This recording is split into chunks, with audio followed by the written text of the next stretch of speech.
Hello students, I am Monika. आज की इस वीडियो के अंदर हम levels and functions of management का टॉपिक को क्लियर करेंगे।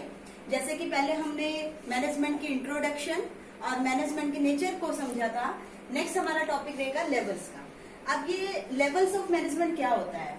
फर्स्टली जो लेवल ऑफ मैनेजमेंट है ये डिपेंड करते हैं जो हमारा बिजनेस है उसके साइज पर और उसके नेचर पर।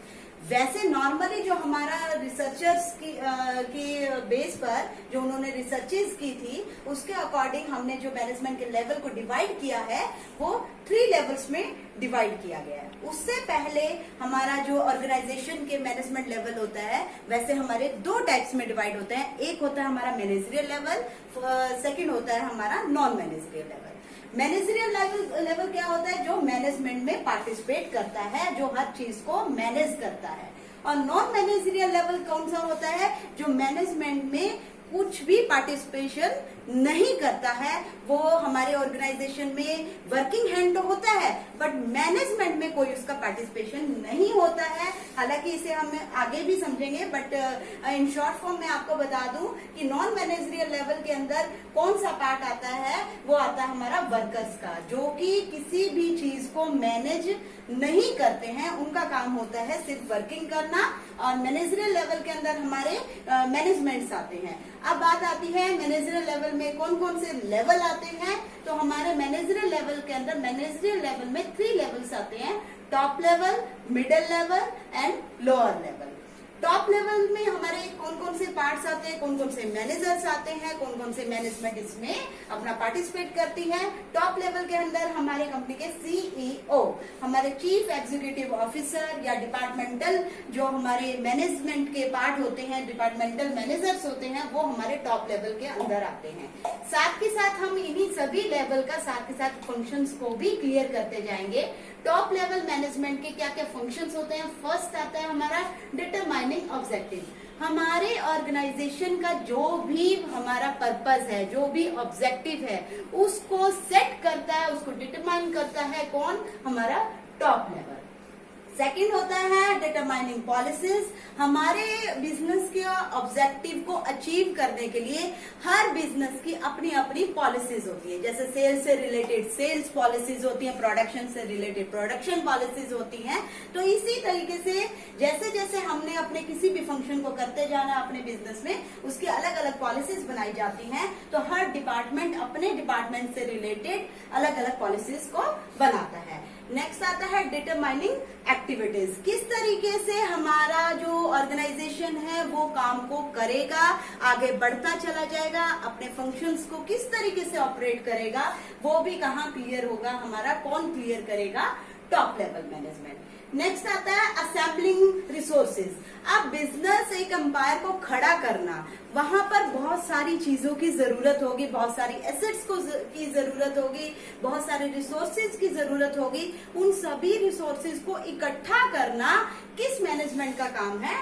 टॉप लेवल का। ताकि जो भी आगे हमारे लेवल्स हैं आगे बढ़ते चले जाएंगे, उनको काम करने में कोई दिक्कत ना हो, जिस भी रिसोर्सेज की जरूरत हो उनको वो अवेलेबल हो जाए। वो अवेलेबल कौन करवाता है? हमारा टॉप लेवल। नेक्स्ट आता है controlling to work performance. Controlling to work performance, काम हो रहा है, काम चलता जा रहा है, कैसे हो रहा है उसको कंट्रोल करता है कि हमारी जो भी हमने सोचा हुआ है, जो भी हमने ऑब्जेक्टिव को पहले से प्री डिटरमाइन किया है, उसके अकॉर्डिंग हमारा काम चल रहा है, होता जा रहा है, उसको कंट्रोल करना। वर्क परफॉर्मेंस की हमने जो सोचा था क्या उसी के अकॉर्डिंग हम अचीव कर रहे हैं, उन सबको कंट्रोल करती है कौन? हमारी टॉप लेवल मैनेजमेंट। नेक्स्ट इसका लास्ट फंक्शन होता है अप्रूविंग बजट। अब हर मैनेजमेंट का क्या रहता है? अपने बिजनेस के ऊपर फोकस रहता है उसके खर्चे पर, कि हर बिजनेस का किसी ना किसी चीज की प्रोडक्शन करना है या सेल्स करना है, ये जो भी फंक्शंस रहेंगे वो उनके लिए जो मेन हमारा जो चीज की जरूरत होती है वो क्या है? मनी, पैसा। वो पैसा कहाँ से आएगा, कितना आएगा, कितना उस पे लगेगा, ये सारी चीजें जो प्लानिंग करेगा वो कौन करेगा, हमारा टॉप लेवल मैनेजमेंट। तो टॉप लेवल के बारे में हमने पढ़ा, उनके क्या क्या फंक्शंस होते हैं, एक बार फिर हम रिवाइज करेंगे। Determining objective, second one determining policies, उससे रिलेटेड, ऑब्जेक्टिव से रिलेटेड, हमारे बिजनेस से रिलेटेड जितने भी पॉलिसीज होती हैं उसको बनाता है। एक्टिविटीज को देखता है कि क्या क्या काम होंगे। असेंबलिंग रिसोर्सेज, उन कामों से रिलेटेड जितने भी आपको रिसोर्सेज की जरूरत होगी उनको अचीव कराएगा। कंट्रोलिंग टू वर्क परफॉर्मेंस, आपका बिजनेस किस लेवल में जा रहा है, कौन सी साइड में जा रहा है, उसको ध्यान में रखेगा। अप्रूविंग बजट की हमारे खर्चे का एस्टिमेट कितना रहेगा, हमारे बिजनेस में जो एक्टिविटीज होनी है उनके लिए हमें कितना मनी चाहिए, कितना हमारा प्लान है, वो सारा चीजें कौन एस्टिमेट लगाएगा, हमारा टॉप लेवल मैनेजमेंट। तो इस तरीके से हमने टॉप लेवल मैनेजमेंट को तो क्लियर कर लिया है। नेक्स्ट आता है हमारा middle level management. Middle level management क्या करता है? मिडल लेवल मैनेजमेंट के अंदर आते कौन कौन है? पहली बात ये आती है कि टॉप लेवल के अंदर जैसे कि हमने बात की थी कि हमारे सीईओ आते हैं, डिपार्टमेंटल जो मैनेजर्स होते हैं वो आते हैं। अब मिडल लेवल क्या काम करेगा? आप जैसे देख रहे हो कि ये मिडल लेवल जो है वो एक्चुअली बीच में है किसके, लोअर लेवल और टॉप लेवल। मतलब उसने यहाँ से इंस्ट्रक्शन को लिया और वो उसने पहुंचाना कहाँ पर है, लोअर लेवल में। तो ये दोनों के बीच का काम करता है। इसका बहुत ही मेन वर्क रहता है क्योंकि दोनों को ही वो एडजस्ट करके चलता है। दोनों की जो ट्यूनिंग होगी, जो दोनों के जो रिलेशंस हैं आपस में, उनको आगे पॉजिटिव बनाने का काम किसका रहता है, मिडल लेवल का। तो मिडल लेवल में क्या क्या काम करना है? फर्स्ट आता है हमारा इंटरप्रेटिंग पॉलिसीज। जो पॉलिसीज हमारे टॉप लेवल ने बनाई है, जो टॉप मैनेजर्स हैं हमारे, जो टॉप मैनेजमेंट है, वो जो उन्होंने पॉलिसीज बनाई है उनको कौन आगे बताएगा, मिडल लेवल। मिडल लेवल उनको उनकी जो इंट्रोडक्शन है अपने वर्कर्स को वो देगा कि हमने कैसे कैसे काम को करना है, जो जो पॉलिसीज बनाई गई है उसके बारे में बताएगा। सेकंड आता है हमारा प्रिपेयरिंग ऑर्गेनाइजेशनल सेटअप। जो भी हमारा बिजनेस है उसका ऑर्गेनाइजेशन का जो सेटअप है उसको सेट करेगा कि हमारा ऑर्गेनाइजेशन कितना बड़ा होगा, कितने एम्प्लॉयज होंगे, नंबर ऑफ एम्प्लॉयज के बारे में हमें पता लगेगा। नेक्स्ट आता है अपॉइंटिंग एम्प्लॉयज। फिर हमने जो ऑर्गेनाइजेशन का जो स्ट्रक्चर बनाया है उस स्ट्रक्चर को बनाने के बाद हम उसके अंदर एम्प्लॉयज को जो फील करेंगे, जो हमने जो फील करना है, जो हमने स्टाफिंग करनी है, वो भी काम कौन करेगी, मिडल लेवल। नेक्स्ट आता है हमारा इश्यूइंग इंस्ट्रक्शंस। जो हमारे एम्प्लॉयज होंगे उनको हमने उनको काम करवाना है तो उसके लिए हमें क्या उनको इश्यू करनी पड़ेगी, पहले उनको इंस्ट्रक्शन देनी पड़ेगी। वो इंस्ट्रक्शंस कौन उनको बताएगा, कौन उनको टैली करवाएगा, तो वो काम रहेगा हमारा मिडल लेवल का। नेक्स्ट आता है मोटिवेटिंग एम्प्लॉयज। किसी भी बदलते हुए एनवायरनमेंट में, किसी भी नए एनवायरनमेंट में एम्प्लॉय को किस तरीके से काम करना है और एम्प्लॉय से कैसे काम करवाना है, वो सारा काम किसके अंदर आएगा, मिडल लेवल मैनेजमेंट की ही रिस्पॉन्सिबिलिटी रहेगी। ताकि हमारा जो एम्प्लॉय है वो डिसअपॉइंट नहीं होना चाहिए। जो हमारा डायनामिक फंक्शन है, जो डायनामिक एनवायरनमेंट है, वो जो चेंज होता जा रहा है उसमें जो हमारा वर्कर है वो बहुत ही पॉजिटिवली वर्क को करे। क्योंकि वो अगर पॉजिटिवली वर्क करेगा देन हम तभी हम अपने पॉजिटिव रिजल्ट को पाएंगे। नेक्स्ट आता है क्रिएटिंग कोऑपरेशन। जैसे कि मैंने आपको बताया जो मिडल लेवल का वर्क है ना, वो वैसे ही लोअर लेवल और टॉप लेवल के बीच में काम करता है। तो इट मीन्स वो उसका ही मेन वर्क है कोऑपरेशन का एंड कोऑर्डिनेशन का। वो मेनली उसका वर्क रहेगा कोऑर्डिनेट करके रखना, कोऑपरेशन से रहना और अपने एम्प्लॉयज को कोऑपरेट करना। नेक्स्ट हमारा जो लेवल आता है वो आता है हमारा लोअर लेवल। लोअर लेवल के अंदर क्या होगा, लोअर लेवल का जो डायरेक्ट रिलेशन रहता है वो डायरेक्ट रिलेशन रहता है इस प्लेटफॉर्म एरिया से। ये प्लेटफॉर्म एरिया है क्या, ये प्लेटफॉर्म एरिया जैसे मैंने आपको बता दिया था कि हमारे मैनेजमेंट के दो लेवल होते हैं। एक होता है मैनेजरियल लेवल, सेकंड होता है हमारा नॉन मैनेजरियल लेवल।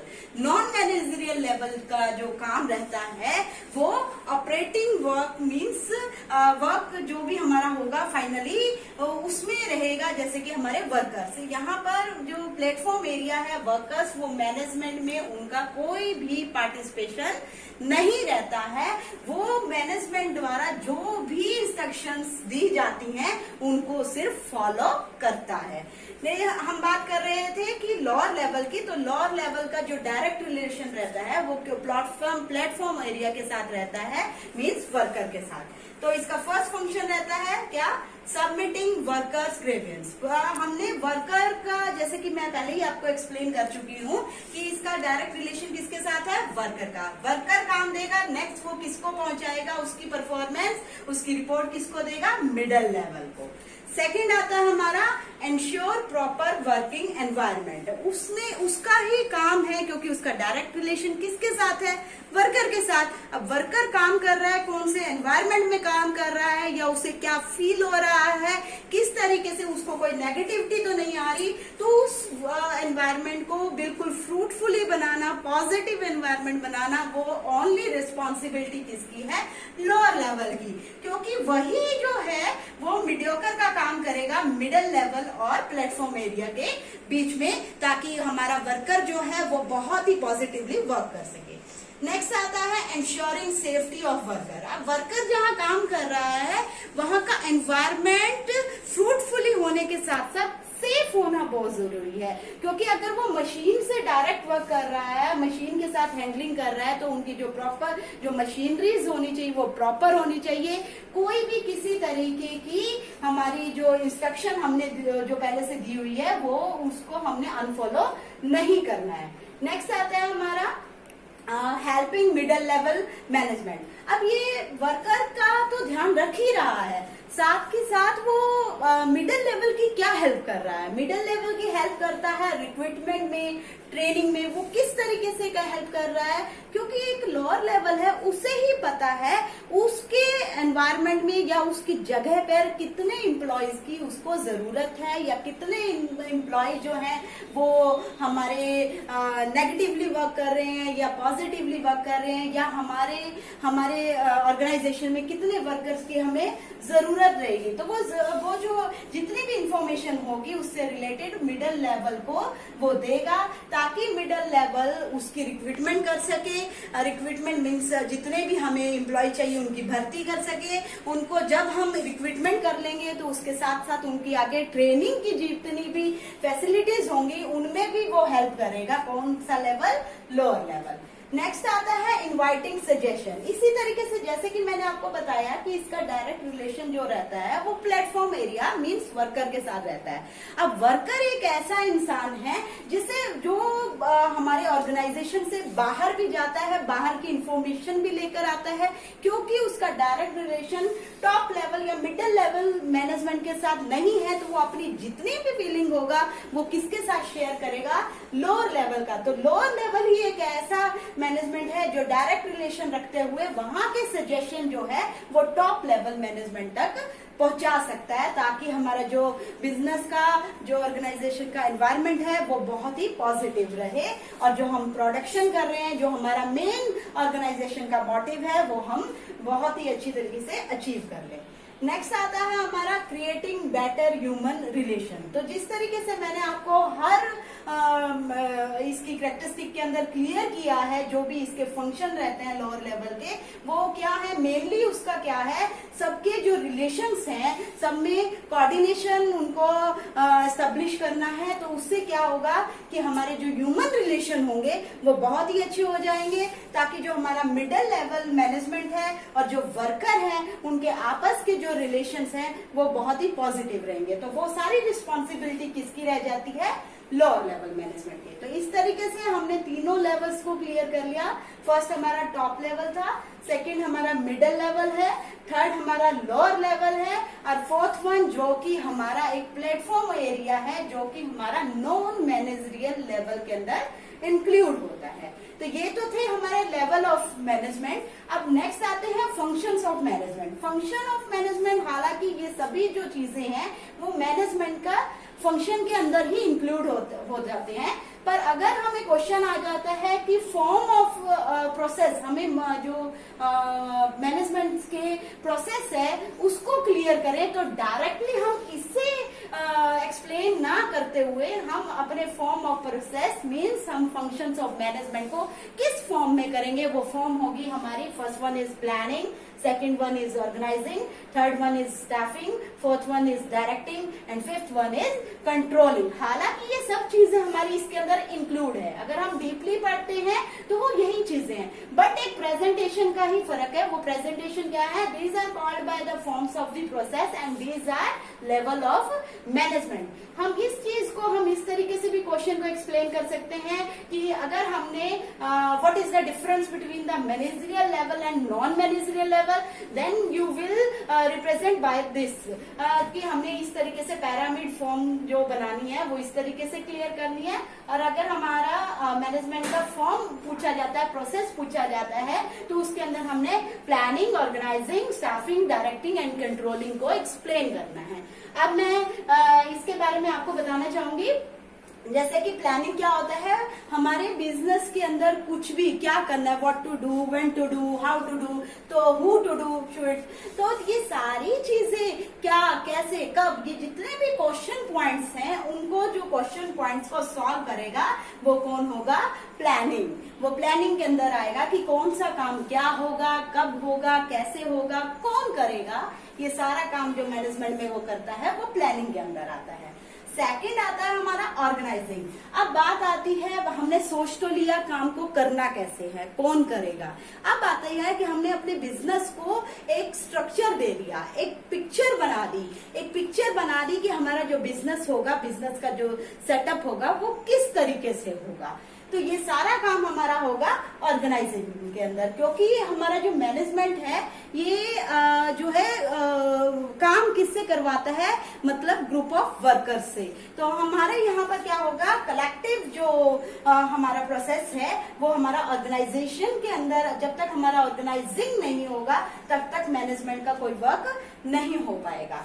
नेक्स्ट आता है हमारा स्टाफिंग। अब हमने ऑर्गेनाइजेशन का स्ट्रक्चर तो बना लिया कि मेरा जो बिजनेस है वो कितना बड़ा होगा या कितने उसके अंदर लेवल्स आएंगे, वो सारे लेवल्स मैंने यहाँ पर ऑर्गेनाइजिंग के अंदर बना लिए। बट जब उसको मैं फिल करूंगी, जब मैं उसमें एम्प्लॉयज को रखूंगी, एम्प्लॉयज को ड्यूटीज असाइन करूंगी, वो सारी कामें क्या होंगी, हाँ स्टाफिंग के अंदर आएगी। जब हम उनको ड्यूटीज असाइन करते हैं, रिस्पॉन्सिबिलिटीज देते हैं, अथॉरिटीज असाइन करते हैं, वो सारी चीजें क्या आएंगी, हमारी स्टाफिंग के अंदर आएंगी।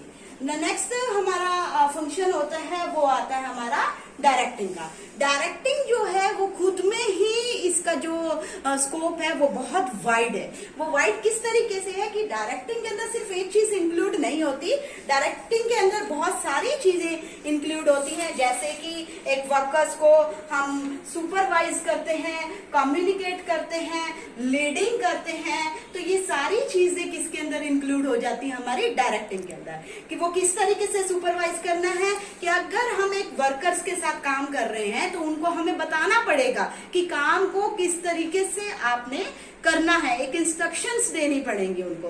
इसी तरीके से हमने डायरेक्टिंग के अंदर वो उनके साथ कम्युनिकेट करना है, मींस पॉजिटिव माहौल बनाने के लिए जब तक आप तालमेल नहीं रखोगे, कोऑर्डिनेशन नहीं रखोगे, आपस में बातों को एक्सचेंजमेंट नहीं करोगे, तो कभी भी आप फ्रूटफुली डायरेक्टिंग नहीं कर सकते। थर्ड वन आ जाता है हमारा, हमने कम्युनिकेट कर लिया, हमने उसको सुपरवाइज कर लिया। नेक्स्ट आता है हम लीड कैसे करते हैं उनको, मतलब जो हमारा वर्कर है वो किसके पीछे है, हमारे डायरेक्टर के पीछे। मींस जैसे जैसे हाउ टू मूव डायरेक्टर जो है वो कैसे मूव कर रहा है, उसी की तरह उसके जो वर्कर हैं उसके पीछे पीछे मूव करेंगे। तो इट मींस आपने एक लीडर की तरह काम करना है, क्योंकि उनसे आप जो चाहते हैं आप वैसा ही काम करवा पाओगे। अगर आप पॉजिटिवली काम को करवाएंगे तो वो भी वैसे ही उसी तरीके से ही उस काम को करेंगे।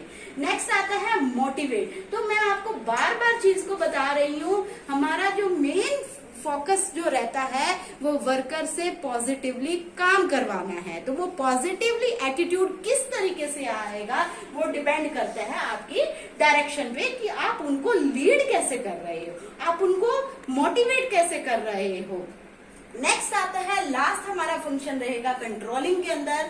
कंट्रोलिंग का जो डायरेक्ट रिलेशन रहता है वो प्लानिंग के अंदर रहता है कि हमने क्या सोचा था, हमने किस तरीके से काम को करना था, हमारा क्या एस्टिमेशन था, तो उसके अकॉर्डिंग क्या हमने उसको अचीव किया, that is include in controlling. कि क्या कुछ कसर तो नहीं रह गई है, कुछ हमारा लगता तो नहीं है कि हमने उस जो हमारा ऑर्गेनाइजेशन का ऑब्जेक्टिव था उसको अचीव करने में अभी भी हमें लगता है कि जो हमारी एफिशिएंसी है वो प्रॉपरली हम यूज नहीं कर पा रहे, इतनी इफेक्टिवनेस नहीं आ रही है, तो उस चीज के लिए हम कहां पर किस फंक्शन को इंक्लूड करेंगे, कंट्रोलिंग को। तो इस तरीके से हमने मैनेजमेंट के एक फॉर्म ऑफ प्रोसेस को इंक्लूड किया है, एक्सप्लेन किया है, जिसके अंदर प्रोसेस के अंदर जो कि हमारा प्लानिंग से शुरू होते हुए कंट्रोलिंग पे खत्म हो गया है। तो इस तरीके से आज हमने कौन सा टॉपिक किया है, levels and functions of management. Next lecture के अंदर, नेक्स्ट वीडियो के अंदर हम नेक्स्ट लेक्चर नेक्स्ट टॉपिक को एक्सप्लेन करेंगे। Thank you and have a nice day.